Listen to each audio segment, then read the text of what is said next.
Hi, ladies. Welcome back to Style Your Dreams. I'm excited to be with you again today. And I have an amazing special guest with me, which I'm so excited about. His name is Dr. Jon Connelly. And I just want to give you some background about why I have him on and how I know him and how I think he can help you.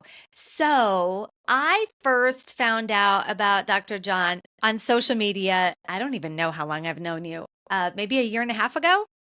Mm. And got obsessed with what people were saying about you. And I started, doing a deep dive into what podcasts you've been on and different interviews and YouTube. And I loved everything that I heard.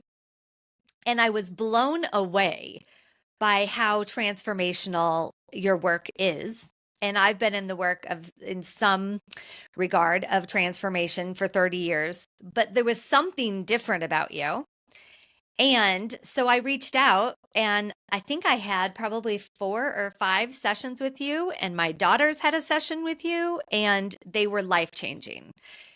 And so since I met you, I've been telling a lot of people that I know, clients, friends, whoever I think you could really make a difference for, about you. So I wanted to have you on the podcast to explain a little bit about what you do, why it's so transformational, why I adore you, and you're life changing, um, so that people can have access to this Keri, you're because like I really do. wonderful. You are the best medicine. I mean, I just feel so good already. I could just sit and listen to you Oh, do well, whatever you're really, I'm doing. just It sounds like gushing or gushing or something, but it's sure wonderful. you're, yeah, well, good. Well, I think you're amazing, and I want the world to know more about you. So, first of all, I first reached out to you probably to have a breakthrough in business. I can't even remember that long ago. But what you did was amazing. And I know that the word therapy is in what you do for Mhm. RRT, rapid resolution therapy, but it goes way beyond what people would hear when they traditionally think of therapy. So let's just start there. So what is RRT? What makes it different? What makes it different and how did you come up with it? Um, well, I came up with it, Keri, because I was trained traditionally and I wanted to make a difference for people. My Mm, background was I worked for a number of years um, doing what's called child protective service, meaning I was knocking on doors where there were allegations of abuse or neglect and intervening there. And then I went from that to working 5 years like the clinical supervisor in a short-term residence for runaway, throwaway teens. And mhm, so I certainly became aware that people growing up go through sometimes just incredibly awful things and working with lots and lots of teenage runaways. Although living on the street is not a good idea, I can tell you for most of those, it was a better idea than being home. Um, so I got interested then as I moved from that into working with people individually to make shifts and changes. I found that lots of folks were continuing to be negatively affected by prior experiences of all mhm, kinds of um, what we call capital T traumas, gang rape, small t traumas. Teacher said something and she felt humiliated. Um,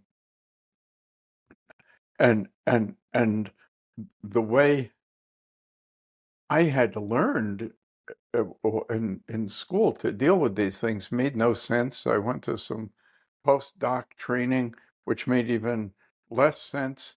And then I couldn't find anything that made sense to me. I mean, it made sense to me, and I would try doing it, and then I didn't like what was happening. They were all sort of based on the idea that people continue to be troubled by things because they didn't get feelings out that were triggered at the time.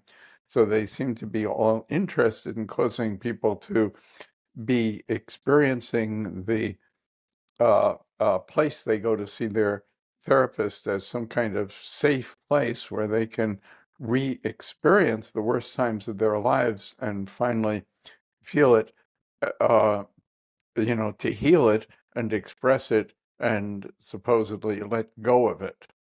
Um, so that's what I learned. Um, if you talk to one of your listeners who's been in an abusive relationship with a guy who's into raging, um, I don't think she'll tell you, yeah, I feel really comfy today because he was experiencing such rage yesterday. I know we got all of that out and things should be just fine for us. Uh, Right. that doesn't work that way. So the whole notion of the solution is to experience it and then express it to release it. It doesn't work. The more people experience and express anger, the more likely they are to feel angry, not Or the feel less stuck, likely. right? Yeah. Um, Right. so I thought I got to figure out a new way to do this, and that's what I did. And then I figured out some stuff that worked, and we noticed people getting better um, so much, so much differently. So how it's different, the RRT process is different in a number of ways, Keri. And one is that the facilitator takes full responsibility for the um, experience being successful. I In love other that. words, if I meet with you and it works out well, hooray. And basically the person that I work with gets the credit. But if it doesn't work out well, I know that that was a problem with me rather than a Mm, problem with the person that I worked with. And that's very different than the way the mental health industry works. I have yet to hear any mental health professional tell me that people aren't getting better because they lack skill. right. Only that people are resistant, aren't ready for change, and don't have Yeah. enough motivation. So I am concerned. It seems to me the mental health industry blames those people that they failed to assist um, for their own failure. So people who Yeah. learn RRT learn first to take responsibility for it. So that's a difference. Another difference is when somebody schedules with me, they schedule a meeting for that's on a single day, and before that day is over, we're done.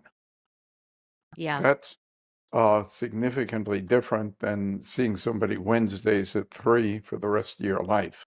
It's one Right. day and it's done. A third thing that's different is that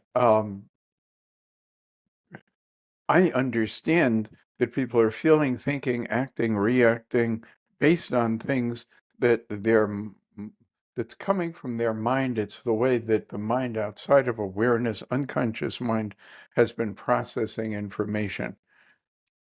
So that's where self-help becomes iffy. Um, if you were consciously doing it, then we could say, well, then stop doing it. But if it's being done unconsciously, how do I say, well, change what you're doing unconsciously? You might say, well, it's not conscious. It's Right. like, um, so how do you do that? And I don't think people can do that. But with the tools that we have, um, we get that done. One of the things that gets done is we pinpoint and painlessly clear the troubling effect that prior experiences are continuing to have on the way people are thinking and feeling and acting. We we know Yeah. how to find what it. So let's say someone wants to lose weight, but she continues to fail. Maybe she's successful for a while and then fails. And and you say, well, let me explain some things about nutrition. And she says, yeah, I think I've got that. I'm a nutritionist. Um, so I know exactly how to eat in order to be healthy, and I try to do it, but fail to. I don't know what's wrong with me. Well, what we'll do is find where this thing has snagged, which is unconscious, and then Yeah. fix it, and then it'll be different for her.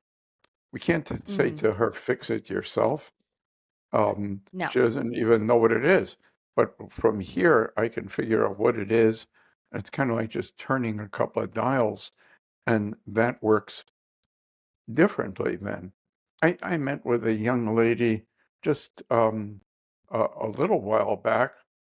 And she's lovely. She's in her maybe late 20s, and she said, "I'm afraid of getting murdered," and Wow. that was concerning.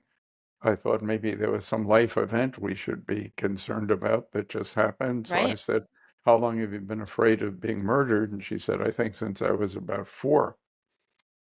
So, okay, there's nothing alarming that just happened, but this Right. fear, how often, every day, how often during the day, over and over, how intense, it's really troubling. Um, what a terrible thing to live your life with every day. And so we fixed it. It took about, I think, 20 minutes. It was done Yeah. on a solutions version in front of a whole bunch of people.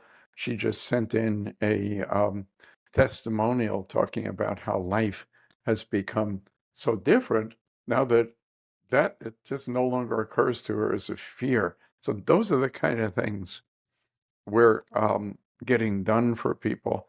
The stuff that shows up, people come in because they're dealing with relationship issues, or the relationships ended, they're dealing with heartbreak or resentment or shame or guilt or jealousy or fear, anxiety, fear of public speaking, all kinds of phobias. Um, basically, most of the stuff that goes wrong with the mechanism is um, quickly, painlessly fixable if the if the mechanic you bring it to knows what they're doing to do that. So that's what we offer. I love it so much because in mindset or anything in life, our mind is so powerful. We don't give it enough credit. It controls everything unless we control it. And there's so many things every day that are challenging us and barriers to us having everything that we want in life, right? So I know in your past, you started with trauma, which is amazing because a lot of us have experienced trauma in life. And yet it goes so far beyond trauma to what are, I could say, even our limiting beliefs that we don't even know are our limiting beliefs that continue to perpetuate and hold us back in life. That within a 20-minute conversation with you or one of your practitioners, it could be gone forever. That's pretty miraculous. And some people are going to be like, wait a minute, how is that possible? And be skeptical. So Yeah, of talk to me course. about And that. I would certainly be skeptical. And it's possible because the whole paradigm, the way we're looking at things and what we're looking for, is just completely different than what people experience when they interface with the mental health industry. Mhm. Um, mental health industry might, for instance, if you go there and you have feelings that you're unhappy with, you'd likely be encouraged to um, insightfully look back at your life Yeah. from early childhood on to try to gain insight as to what things might have happened that might cause you to be in the shape you're in currently. Um, that's painful, expensive, takes a long time, and the other problem with it is that it usually doesn't work. Yeah. Um, so um, that's what happens there. Then, if they find something, which they're likely to find, then they're looking to cause the individual to experience the pain that they experienced previously more deeply currently. Yeah. So if you felt badly while getting raped when you were 16, the solution is to feel even worse at 27 when you go for treatment. I And then it this stays with I'm you. hesitant to tell you this because it sounds like it's not even true, but so many um, women, and I've seen thousands of women around sexual assaults and sexual Mhm. violence and childhood stuff, men too, um, um,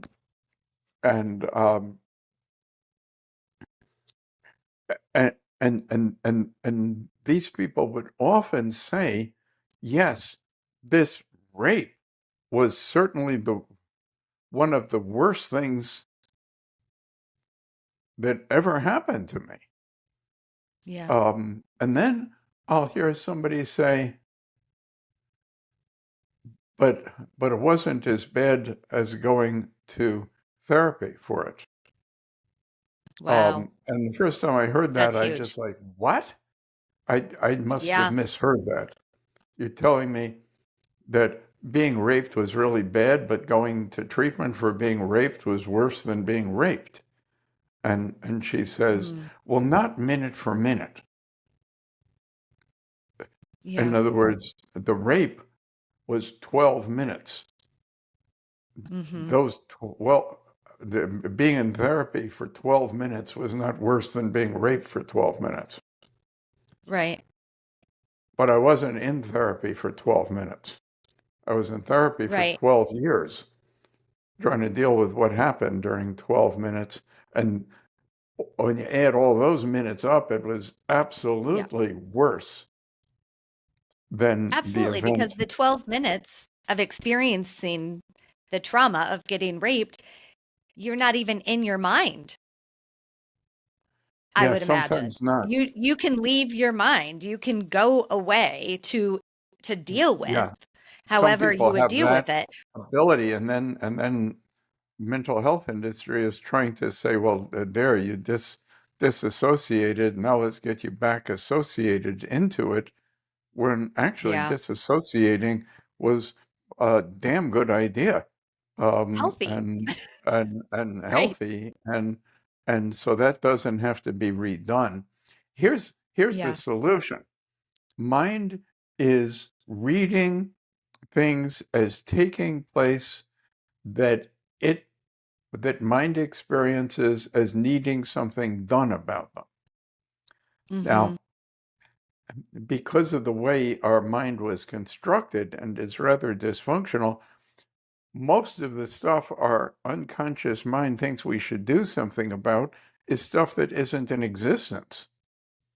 Mm. Like it was, perhaps, but it's not. So, for sure, you don't have to do anything about anything that doesn't exist. And Mm. yet, the impressions from these things that no longer exist are then stuck within the mind and they get activated when anything similar happens. So she says to you, I don't get it. I was raped, but my husband has got to be the gentlest, kindest, most protective, loving guy. I love him so much. And the other day, we're sitting watching a television show together at home, and he's so loving and he says kind things to me. And then he put his hand on my knee, and I almost hit him.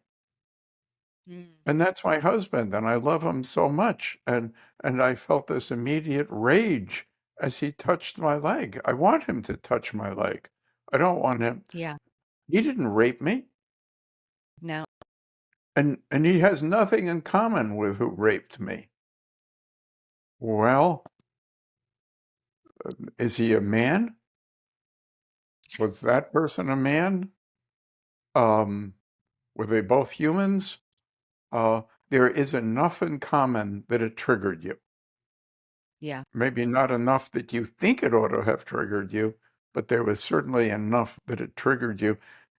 People generally have a bunch of things that are getting triggered that are outside of their awareness they don't even know about, and it's affecting the way they're experiencing um, things that are taking place because something happens. Husband touches knee, and and this other stuff starts shaking inside, which might become conscious, but might not. And maybe she just feels like, whoa, that touch caused that reaction. Yeah. Um, all of it So, is fixable. yeah, I love that. And a lot of so can we talk a little bit about how you disappear things like limiting beliefs that you have? Can we go into Yeah. that a little bit? A belief Okay. is, well, first, people might think of a belief as a thing, or they Right. might think of themselves as a believer. Mm-hmm. I am a believer in this. That's me. Well, the first thing is let's get that bel belief can be thought of as a verb rather than a noun.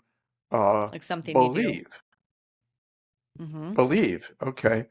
And then we can, um, now we're looking at it as something that's being done. We can find um, uh, those that are those beliefs that are um, working against the individual, and there are probably a Mm-hmm. ton of them. Yep. Um, and once that belief, then um, we identify it, and and I'd say we put it in the light, meaning we put it where somebody can judge it. And it's Mm. judged based on two things, but primarily, is it useful? And then Okay. we, and if she says, "No, it's certainly not useful, it's screwing me up," then we can cause, um, we can cause mind to stop doing that believing, even though the believing might not be being done consciously at all, and that individual might not be even believing it consciously.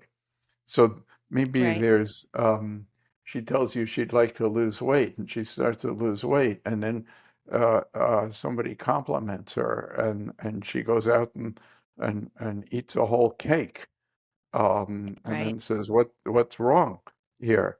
Well, do you really want to lose weight? Yes, yes, so much more than anything. Well, let's give it Mm. another shot. And okay, it's working well, it's working well, it's working well. And then she notices, wow, I look pretty good in this. And whoop, buy another pie and eat it. What's going on with that? Um, well, something is going on. There's some belief about what may take place if she loses this weight that she doesn't even Mm-hmm. consciously know. So maybe it's, whoa, I um, I read an article when I was 22 doing a research project, and and researching the article, I read a story about a gal who lost a lot of weight and then got raped. Mm. So And she there's doesn't the want that. belief that if I lose a lot of weight, maybe I'll get raped. And I don't like being overweight, but I like it better than being raped. But there's not even Yeah. any conscious awareness that that's going on inside. Makes But sense. we figured out how to pinpoint it and erase it, Yeah. pinpoint it and erase it. But since the person isn't consciously doing it, it seems to me to not make sense to tell them to consciously stop doing it. I notice people in coaching and mental health are saying to people, why don't you let that go? As if the person was Right. holding it. We're not holding Right. these beliefs. if I'm holding a pen, I can let it go. If I'm believing something, um, you can't just drop it like it was a pen in your hand. But we can get inside people's mind, flip it and shift it and make it significantly different. By the way, the thing that I love doing this with people, and I feel so lucky I get to do this. But the thing I love more than doing it is teaching other people to do it, because Yeah. that way, I mean, 'cause I don't have time to meet with everybody in the world. But if I can teach people how to do this, Yeah. then those people can affect others. So I love to teach it. And I'll be teaching a course called Foundation of Rapid Resolution Therapy soon. And the aim of the course, Keri, is one, to make sure that everybody who's in there experiences personally a significant life-changing breakthrough.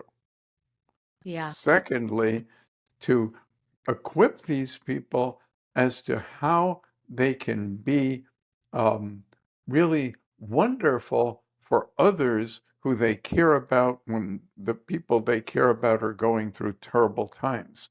I mean, Yep. what do you say to your teenage daughter when she's always wanted to be a cheerleader and gets turned down? Or what do you Right. say to her when her cat dies? How do Hmm. you deal with the tragedies in other people's lives in a way that you can support and lift them? Keri, Yeah. I So remember, I haven't powerful. thought of this in a long time, but I'll share it with you. I remember early in my life, I think I'm fifth grade, I found out my close friend's father died. And you know what I did? I hid. What? I didn't Mm. want to see my friend. That's awful. My friend's Yeah. father died, and I did everything I could to avoid him because I had Mm. no clue as to what I was supposed to say. And I Yeah. thought I would say something stupid that would make me look like a jerk and make it worse for him. Um, Which people do all and the time. ye- well, yeah, people do it all the time. Um, so Yeah. the other thing this class does is it teaches you how to really effectively deal with friends and family members and loved ones when they're hurting. The third thing it does is teach you a skill and concepts that can be quite a lucrative career if people want to pick this up and do it. So we have a bunch of people training with me who are in the mental health field, psychiatrists, Yeah. psychologists, counselors. We have a bunch of people who can call themselves coaches and mentors. Yeah. And we have a whole lot of people that would like to perhaps get into having this as a fascinating and interesting career, and they're just coming to it saying, no, I haven't been doing it. I've been doing something completely different, but I want to know how to do this. I want to know how to be a healer. I want to know how to I get love it. people transformed. I want to know how to I love make a it. difference. And that's what we teach. Um, love to Awesome. have you folks jump into it. Starts on the 10th Yeah. It of starts May May, 10th, right? 10 in the morning Eastern time, and use that code, which is Yeah. We'll link Shift the code in 25. the show notes. But what is it? Thank you. Shift 25. Shift 25 for Shift. 25% off. I Yeah. love it. Can I And share with you a couple things that I please, would love to share everything. with the audience? A couple things that have really impacted me out of knowing you. Yes, that'd be Um, lovely to hear. okay, good. Because I've had some major shifts. And one thing um, is grief. And I know you wrote a book about grief, which we'll also link. And grief is I've referred lots of people to you that are dealing with grief. Because grief is a tricky thing for most people, um, because it's an emotion that can, I don't know, swallow you up at points, and it Oh, yeah. doesn't have to.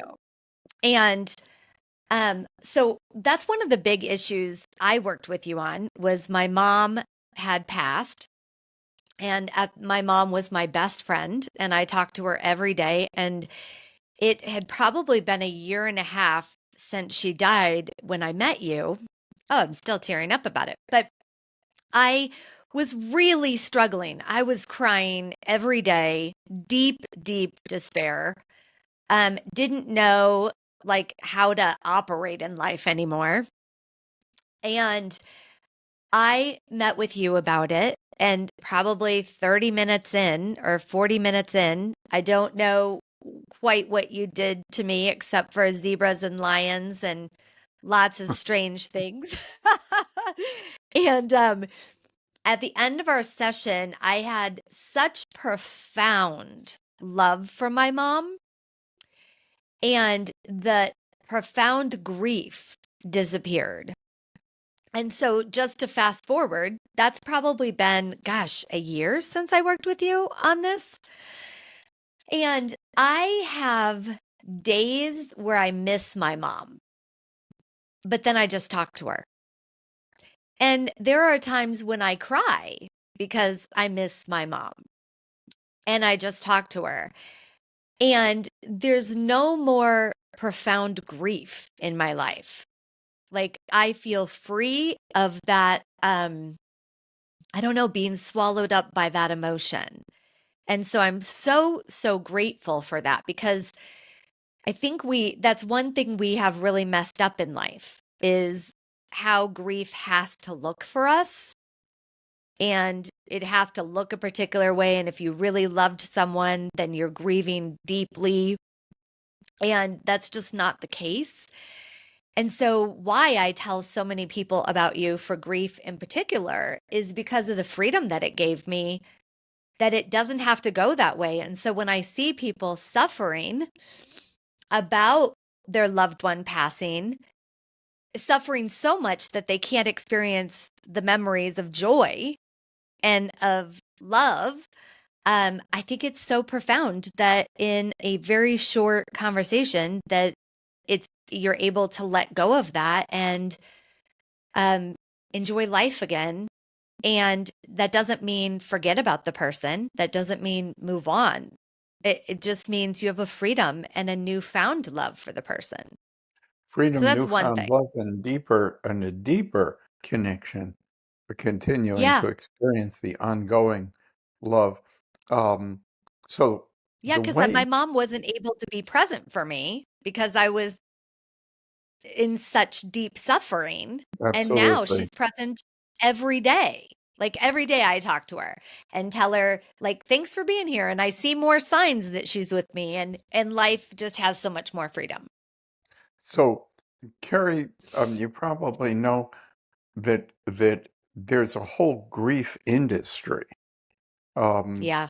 um, and one significant part of the industry dealing with grief is the United States Veterans Administration, Mm, because people in battlefield situations can become incredibly close and caring toward each other.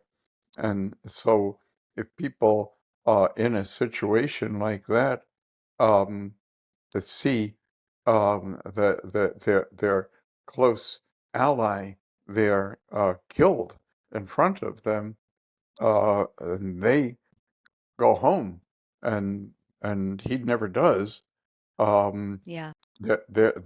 that's a huge source of stuff that the Veterans Administration is attempting to deal with around their Mm, attempts to deal with things like PTSD. A big part of it mhm. is grief, guilt, shame, Yeah. and surviving. That's one area of it, and um, I would say that the way that they and others primarily deal with grief in our country is to believe that the reason it's that the solution to it is to experience more of it. And Yes. so when people go for treatment for grief, they are encouraged to grieve more deeply. The understanding is like, well, the reason you're still grieving is because you haven't gotten it out yet. So Yeah. if we can just help you to feel bad enough, maybe you'll be able to stop feeling as bad. Um, and Which and doesn't work. and so for you, it was how long that your mom had passed until you and It I was met? probably a year and a half. So it's a year and a half of feeling really severe pain Mhm. very Yeah. regularly. Yet if you had gone for treatment, I can Which I was going tell you, to, and I would still be suffering. well, they would tell you that the problem was that you hadn't done enough of the suffering. Yeah. And so then the whole thing turns around where they're Mhm. trying to get you to suffer so Right. that you will get it out, or something. And And that what a shitty way to process can live. be, yeah, the process can be so incredibly painful that like a lot of these Mhm. veterans who then are told, okay, now come on in for treatment, it's free, and we'll help you with the grief, say, I'm too scared to go there. I mean, they're Yeah. not too scared to go crawl around and get shot at, but they're too scared to go see a social worker who is going to be attempting to get them to let go of it, but by feeling it. And Mhm. the thing that I would bring to the table there is that we can cause grief to disappear. It's not a painful process, and Mhm. it honors the loved person. Yeah. Um, I started kind of reading, I didn't read all those books on grief before I wrote mine, but I read the um, the blurb Mhm. describing what I'd be reading. And what I noticed, every one of them said, um, you have a right to experience grief, and Mhm. grief is love, and Mm. and so if you love, you grieve, Yep. and don't let anybody try to stop you. And I thought, Yep. everybody is saying the same thing, that you have a right to be miserable. And my response Yeah. is, not on my watch, you don't. Yeah. Um, I don't think you have You a know what's right funny? to be miserable. I Sorry? talked to a therapist before. I said, you know what? I talked to a therapist before I saw you about the grief. It was a phone consultation to see if we wanted to work together. And my mom had passed, and then my stepdad passed 6 weeks later. And in between that time, my aunt passed. So, three very important people in my life One, passed two, in six three. weeks. And she said, oh my gosh, well, that gives you at least 3 years to not be responsible for your life. Like you get that free pass, and you need to tell people in your life that you get a free pass now. And I thought about that for a couple weeks. I kind of liked it in the beginning, right? Like, yeah, don't hold me accountable for anything. I have a free pass. And then I was like, but that's not how I want to live my life. I don't want a free pass because people passed. Like, I want freedom. That's what I wanted. I Oh wanted my the goodness. freedom, which is Yeah, you're what giving me working with you goosebumps, gave me. Keri, the way you Yeah. phrase that. It's actually, it's like so inspiring, and it's so clear, Mhm. and yeah, that's it. And I got to get in the way of that. I mean, Yeah. it breaks my heart to think that's about to happen. Some mother is just found out that her 12-year-old, got shot probably by going to school, and Mhm.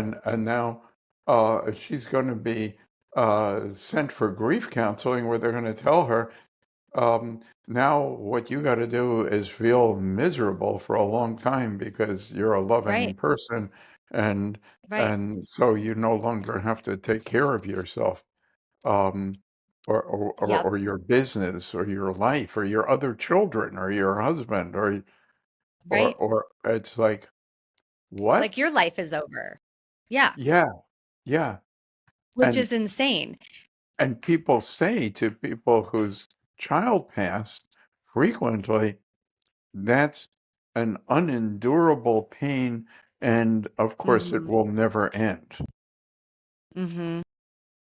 Can you Yep, imagine going over to which isn't people who are true. in pain and looking at them and saying with reassurance, the pain will never end? And we do that to people all the time. And then it's kind of implied that if the pain goes away, I guess you didn't love your kid that much. Yeah, which is Um, societal. That is what we say in yeah, society. The challenge for me in talking about your work about grief is, to be honest, it works so well. And I hate to see people, in that deep pain. My challenge is how quickly do I share it? Like, your wife just passed away last week. Oh, probably too soon to share about Dr. John because they got to go through something. yeah. But I don't know why. And a bunch of Like, people what? would have that thought that there's at least a period of time that Yes, suffering is supposed to happen, and then maybe right. if it's about a few months, we could start to 6 months, lessen it. I think. I would I would like to clear the negative effect of really terrible things immediately. I Yeah. um I mean, you might ask the same question about rape. How Yeah. long after the rape should somebody go for treatment?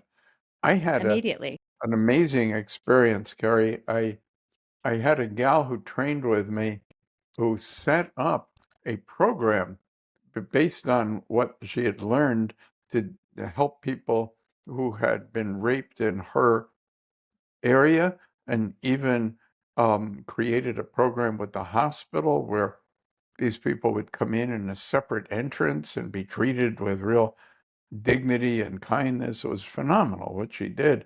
Yeah. And she said, please come. I want to show you and I want to introduce you to everybody and see what has happened as a result of what I've learned from you. And I'm there with her. My goodness, I don't remember this one in a long time either. And we're just sitting and really liking each other and what we're doing together. And it's a Mhm. celebration. And her phone rings and she just says, I need to get it. It's my daughter. And she picks up the phone and then her face turns white and she hangs up the phone and says, my daughter told me she got raped this morning. Oh my God. So ironic. There we are talking about rape programs, and we're so excited about putting it together. My daughter told me she got raped this morning, and I Mm. said, well, is she busy? Because I'm not too busy for your daughter. I'm here anyway. And I ended Right. up then meeting with and getting that gal in significantly Mm. better shape around this sexual trauma, but it was like 2 hours ago. Yeah. What a Um, gift. so in my world, there's no certain amount of suffering you're supposed to experience before you end the pain. Yeah. No, I So love how that. soon after somebody is experiencing grief, I would say, you know, a few minutes. Right away. Yeah. No, I love that. Yeah, right away. On a less significant uh note, I want to share something else that was really Please. valuable about working Oh, with you. that's exciting. What is it there? So, you met with Stella, my daughter. Do you Hmm. remember meeting with Stella? The delightful, amazing little love that she is. Yes. And this was big. So, since Stella was born, she had been having stomach issues. Like, she was always in pain every day. I can't remember a day that she didn't say, Mommy, my stomach hurts. Oh, And it was like painful. And I remember I first talked to you about it and said, do you think there's something you can do for her? Because we were about to go the medical route. And in fact, you said, well, we can try it, but you may need to go the medical route, was we don't really know what's going on. But I was 100% sure that it was mental. I just knew in my soul, mom's intuition, it was something was going on with her mentally that had her start to have stomach aches. So you spent a couple sessions with her. And I love how you work with kids because you do it in bite-sized chunks that they can understand, and How it's so old was she when nurturing. I met with her? 10, Okay. Yeah, she's go now ahead. 11. So she was 10, and you met with her, and so since that day that you met with her, she doesn't have stomach pain, which is a miracle. That's Now, astonishing. she's had a stomach ache like maybe once every 6 months, as is normal for people. Yeah, But her constant stomach pain is gone. It disappeared. And if I were to ask her, how did that happen? She would never be able to communicate how. She just knows that in working with you for a very, very short period of time, it's disappeared. And I think that's the power of your work is that it I'm doesn't so matter what excited it to is. hear that. And Mm-hmm. we're getting some very exciting results with people who are dealing with medical issues. Um, so you mentioned with your daughter, you thought it made sense for her to have this kind of intervention because you believed that it wasn't physical. Yeah. The thing I would tell you is that yes, if somebody's sick and it's not being caused by a medical definable thing, of course it Mm-hmm. makes sense for us to connect and get your mind so that you're okay. But if somebody is sick and there is a medical issue, Yes. I mean, as much a medical issue as he just got burned from a fire, Yep. uh, uh, that kind of any kind of medical issue, we can do things from here that will be profound for people Mm-hmm. who are addressing an actual medical concern, as well as people who maybe your daughter was, or maybe you were correct and it was all just um, uh, something that was in some ways psychological rather Mm-hmm. than medical. But even if it is medical, we welcome Mm. the opportunity to um, shift things. Everybody knows that there are things you can do to somebody's body that will make their mind feel better. A Yeah. massage, go jogging, do yoga. Mm-hmm. People know there are things you can do with somebody's body that will make their mind feel worse. Hit him in the face with a rock. He'll be in a bad mood. And we know there are things you can do with somebody's mind that would make their body have trouble, like scream at the guy all day, every day, and then he has headaches and ulcers. Yeah. Um, but the fourth rung of the table is just as much there and is not recognized. And that is there are all kinds of things we can do through this process with effective communication and influence over the unconscious that causes the healing in the body to take place with far more speed and depth. Yeah. So if somebody That's has a awesome. diagnosable condition, it really makes sense to come in. If Mhm. somebody has a non-diagnosed condition, it makes sense to come in too. Yeah, Um, that makes sense Either because they way, work we can together. do, and I'm delighted. Please remember me to her. What a really special little lady I you will. have there. I She's will, thanks. a little She loved her sunbeam. time with you. Yeah, she's so sweet. That's so great. So, I was wondering, I was just thinking as we were talking, is it possible to do some uh so there's a technique that you did with me that's been really impactful. And if it's sharing your secrets, then we don't need to do it, but I don't know that it's really sharing your secrets.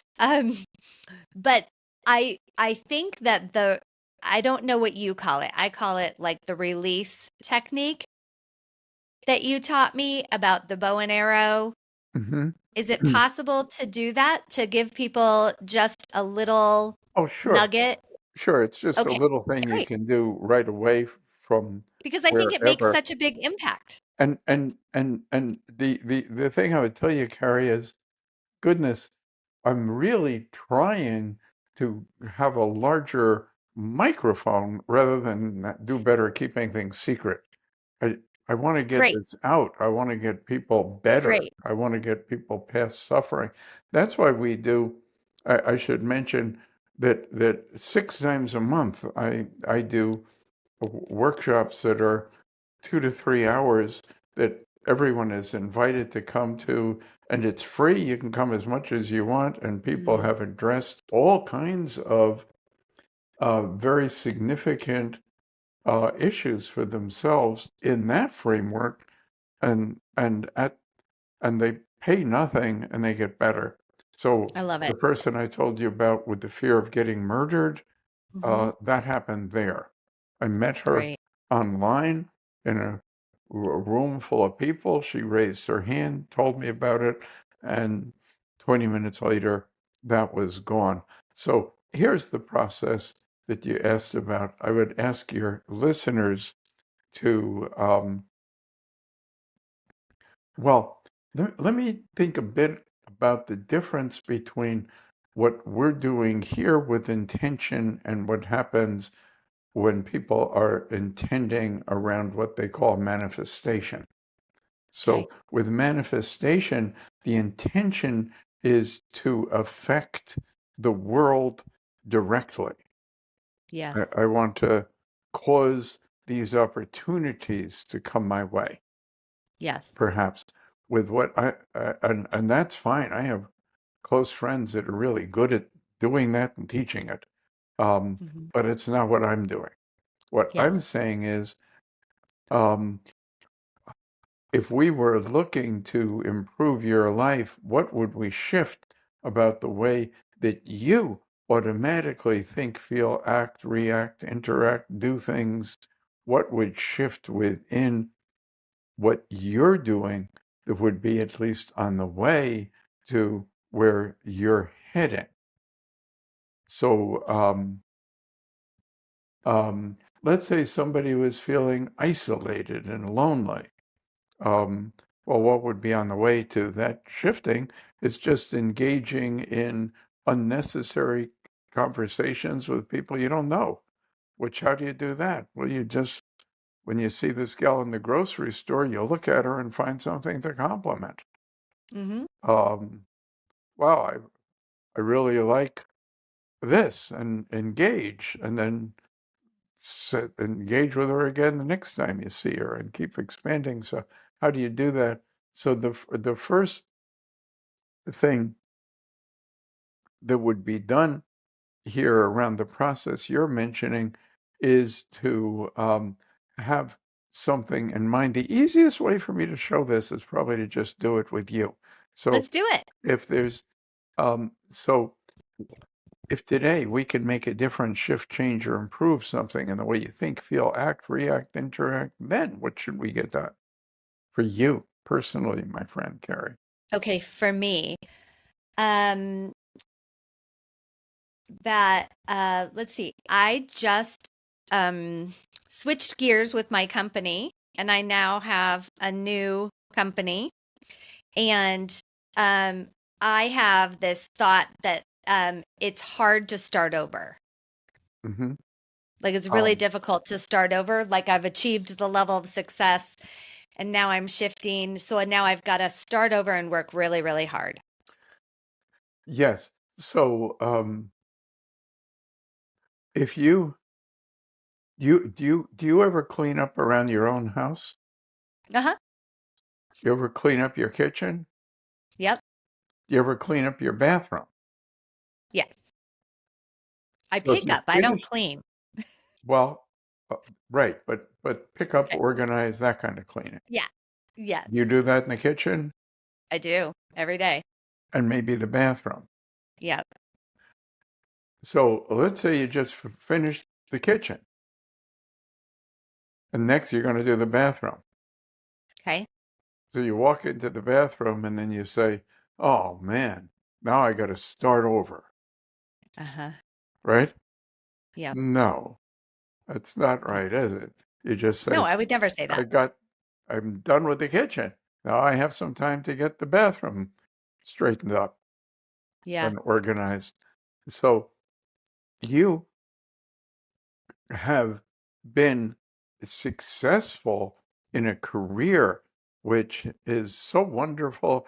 You enable many women to just be more at ease, comfortable, outgoing, and okay because there's so much um, concern about appearance, and you're so Mhm. good at making people look even much more pleasing and better.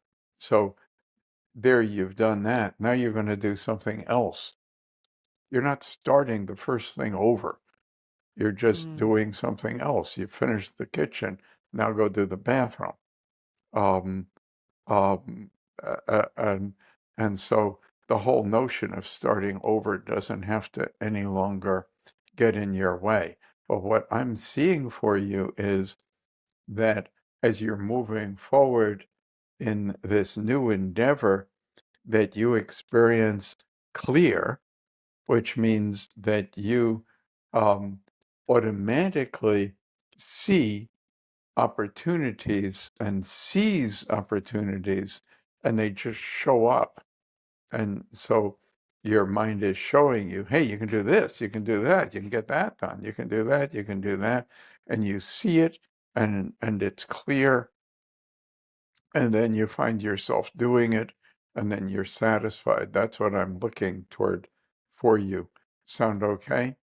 And Love it. Yes, and please. the way you want this process you thought I would share with others would go kind of like this. Hmm. So if we think about the energy that's going to fuel your creativity and your ability to see the solution. Do you know what I mean? See the solution? Yes. I, I I saw a thing on the wall. It was like a drawing. It's sort of a bunch of lines and dots, and it said, um, "Find the turkey."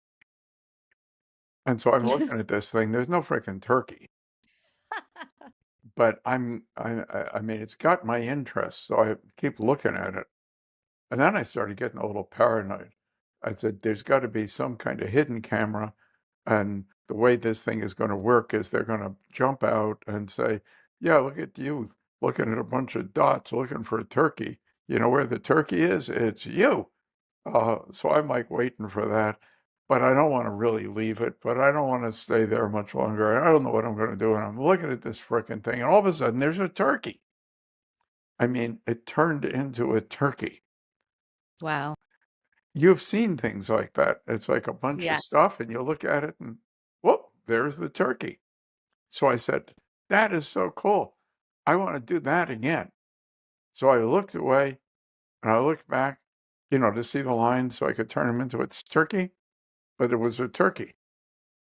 So I said, okay, how do I get back to the lines? I better walk around for about 5 minutes, give them a chance to reset back to just a bunch of lines. I walked for 20 minutes to make sure it would be all set up for me. I came back, there was a turkey. After I saw the turkey, I didn't know how to not see the turkey. Mm. You're going to see the solution, and then you're not going to know how to not see it. And the solution is going to be like, wow, that will do that. That'll work. And so you're going to be guided by your mind coming up with these wonderful, uh, creative solutions moving this new endeavor forward. Mm. So if we could think about that, that sounds okay with you? Yes, Then you and I absolutely. have the same intention, purpose, and vision. Our energies coming together. What would be a good color to represent the energy that's coming together for us?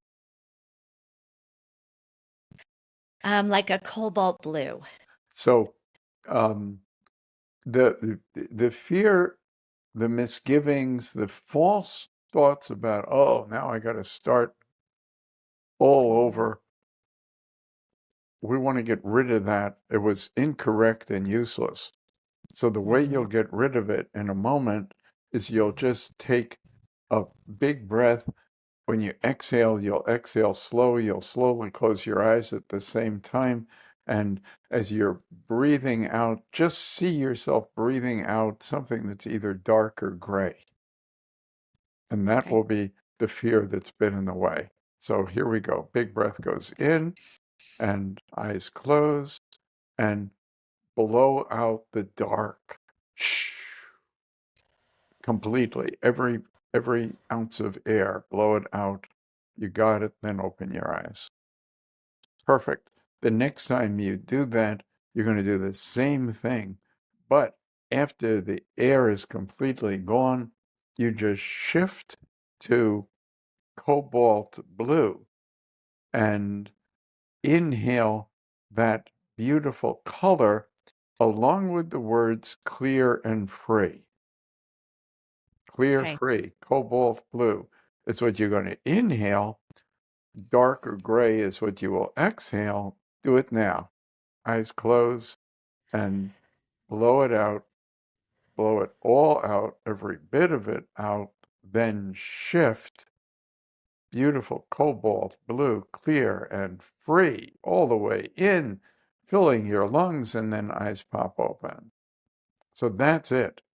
Um, if you do just that, which might take you, well, if you did it 6 times a day, probably take you a whole minute altogether. If you did that 6 times a day, it'll change your life in a huge way. As simple as it is, it works because the unconscious understands it. Mm. People are often trying to create changes by talking to themselves, but they talk to themselves in ways that themselves don't understand. Yeah. And so, how can that work? And can you use this with any limiting beliefs that you have? Um, I don't know about any. And sometimes, as you and I did, it's useful to have somebody else that knows what they're doing to crisp it up a bit because Okay. um, it that belief, now I have to start over, was there and okay, but it couldn't withstand the light. So when I kind of held it up and put the light on it and said, let's look at this thing, Keri, then you were looking at it and saying, well, that makes no sense. Not Mm. starting anything over. Completed that, now I'm doing this.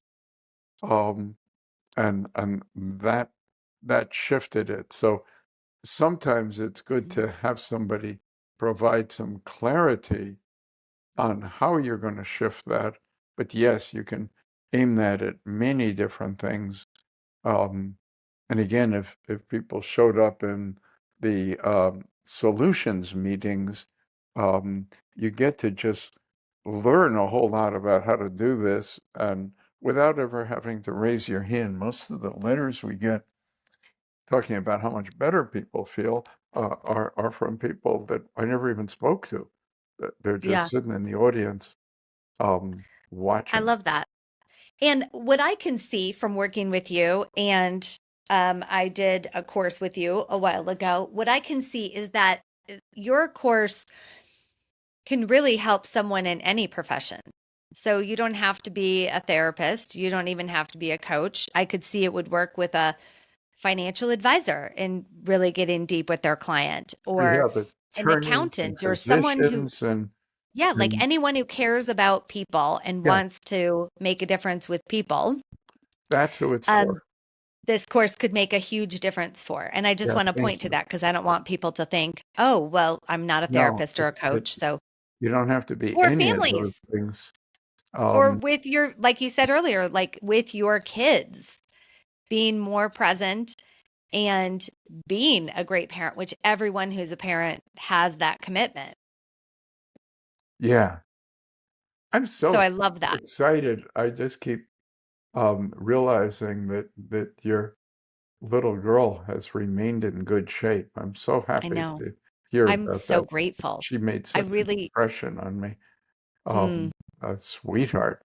And Now I'm she so doesn't grateful. have a tummy hurting her anymore. I Uh, know. And now she can just be in life and make people laugh and have a great time in life and not worry about this tummy pain. So I think the work that you're doing is amazing. I'm so grateful for you. And I'm grateful for your commitment to healing people. And for those people that are listening, there's a couple things. So, A, if you think the course would be the right um, course of action for you to learn this technique and it would make a difference in your life and for people in your life, I'll link that in the show notes and you get 25% off. And then I love the solutions, which I'll link as well in the show notes, where you can show up on a Monday and it's free. And and you can see Dr. Jon working with people one on one and raise your hand to have him work with you and see the real life benefits. And people can also read your books if they want to read your books. And I think lastly, correct me if I'm wrong, but you can also find a practitioner all over the country who's certified in this all over the technique world. all over the world. Yeah, I just Awesome. came Thank back you. from Amsterdam where there was a wonderful Mm, gathering of people that have been training in this. I love Um, it. so we're getting out. We have people training with me who live in Africa, who live in China, Wow. um, who are, you know, Australia, Europe, all over the place.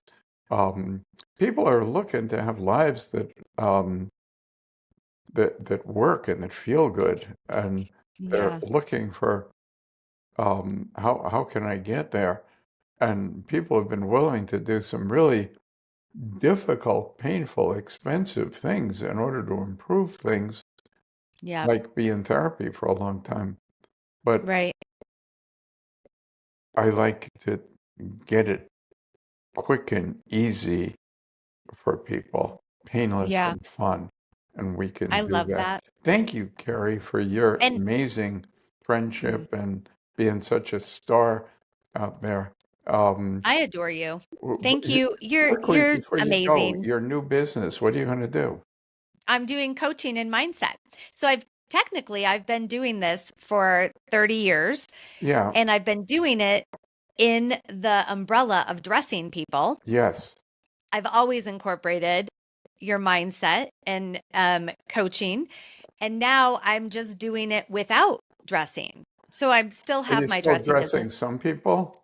I am just my high level executives. And then, but I want to make a bigger difference for people. And that's why I'm now working with people on it's funny, Jon, you know this, but people, um, a lot of people think like, oh, I work on my mindset. I notice my thoughts. I can control myself or what have you. But day in and day out, people have no idea what's running the show, which is why your work is so valuable and why my work is so valuable, is that if you actually took on um, listening to your thoughts and what actually is going on, that's one way to cause major breakthroughs. And then there's things that you can't see that we can't impact, and that's where they go to you for. It's lovely to connect with you again. I'm so excited that you're doing this as well as continuing to get people beautiful. So, Yeah. hooray for everything you're doing there. And Mm. if this was so much fun, if you ever have somebody last minute stand you up and you wonder who you're going to meet with, please think about calling me. I'd love to be a regular with you. Yeah, You so, I will. so I will. wonderful to Thank you. visit I with you. adore you and I appreciate everything that you do for people. And I am going to scream from the rafters, from the rooftops, all about you. And, I hope thousands, hundreds of thousands of women listen to this and are ready to make the change that they've been wanting. So you're Be amazing. well, Carrie. Thank you so much, dear. You're so lovely. Great to be with you. Bye bye. Okay, bye. Oh my gosh, ladies, thank you for staying to the end. It was such a pleasure to have Dr. Jon Connelly on the podcast. Gosh, I've been wanting that to happen for a while. He's so impactful and so amazing, and I hope you'll take advantage of his resources and anything that he can help you out with. It is life changing. And like always, if this podcast, if you love it, if it's making a difference for you, if you could share, if you could rate us, give us a 5-star rating and review us and tell your friends about us, I'd love to help spread the word. And I appreciate you so much. Thank you for being with us. Until next time.